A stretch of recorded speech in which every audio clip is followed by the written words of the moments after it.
Superstitions were pretty prevalent during the Elizabethan era. Let's take a look at some of the most insane, odd, out there beliefs and see if we can figure out why people thought them to be true in the first place. Alright, here are some superstitions from the Elizabethan era.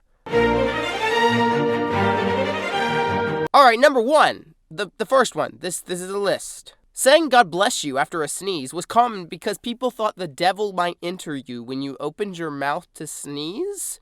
We still say that today out of courtesy, but side note, if I were the devil, I'd enter people's mouths when they said, God bless you, instead of when they sneezed. Hypothetical situation. Okay, eclipses, number two. Eclipses were seen as bad omens of evil to come, which I understand. I mean, they're black, which is an evil color, and I mean, come on. That looks pretty scary. It was considered unlucky to keep the feather of a peacock. I don't know if peacocks are more common in Britain or something, but I've never seen the feather of a peacock in the first place to decide whether I would keep it, so you know. Number 4. That was number 3 earlier. Peacock one. That was number 3.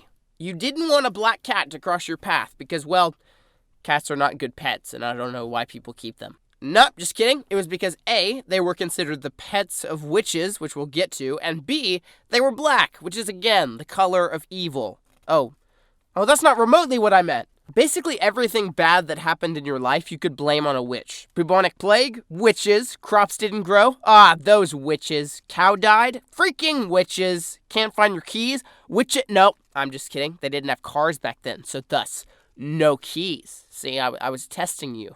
Witches were thought to do a lot of crazy stuff. They rode around on broomsticks, which we now know is just for sports like Quidditch. They brewed potions in their cauldrons, and they could turn into animals. All that classic Hogwarts stuff. Anyway, how did witches come into existence in the first place? Like, what inspired someone to go, yeah, I bet they ride around on broomsticks? Well, for one thing, Greek mythology and legends in general inspired many of the magical tropes people began to associate with witches. Circe from the Odyssey, for instance, was known for turning folks into pigs. These mystical legends kind of inspired a vague idea of what a witch could be, and then rumors and other ideas evolved it from there in people's minds. And when anyone was even slightly a witch, like using a cauldron to make some stew for instance, everyone would amplify and exaggerate that until the person was demonized. Some of the people who were burned at the stake potentially weren't even witches. They were just people that the entire community thought were witches because of rumors that spread about them.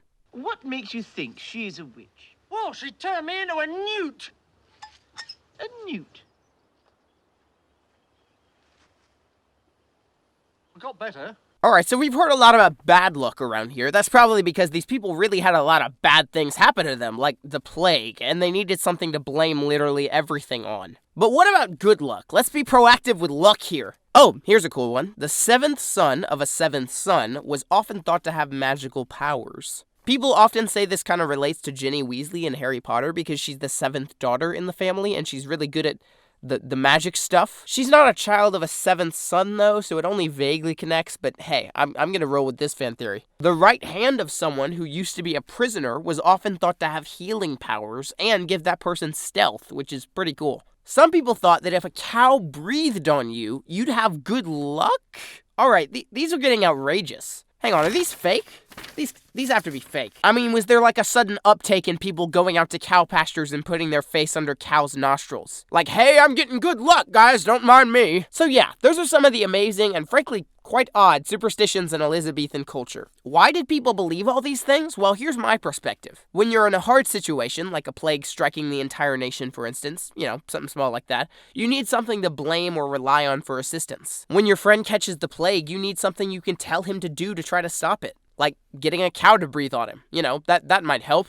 People wanted to feel like they were doing something to stop bad things, even if it was all empty words. And funny enough, we still have things like that today. I have a Twitter. What do I do when a certain politician I don't like starts doing stupid things? I tweet. My tweets aren't going to change the world or even the mind of that politician, but they are sort of therapeutic. They make me feel like I'm at least reacting and doing something. And so maybe, in a weird 21st century sense, we as a people are still incredibly superstitious today. So yeah, that's Elizabethan superstition. Some of them are rooted in Christianity, some of them are rooted in paganism, but either way, they gave people a way to react to bad situations, and good ones. Alright, that's that. Thanks for watching. Yeah.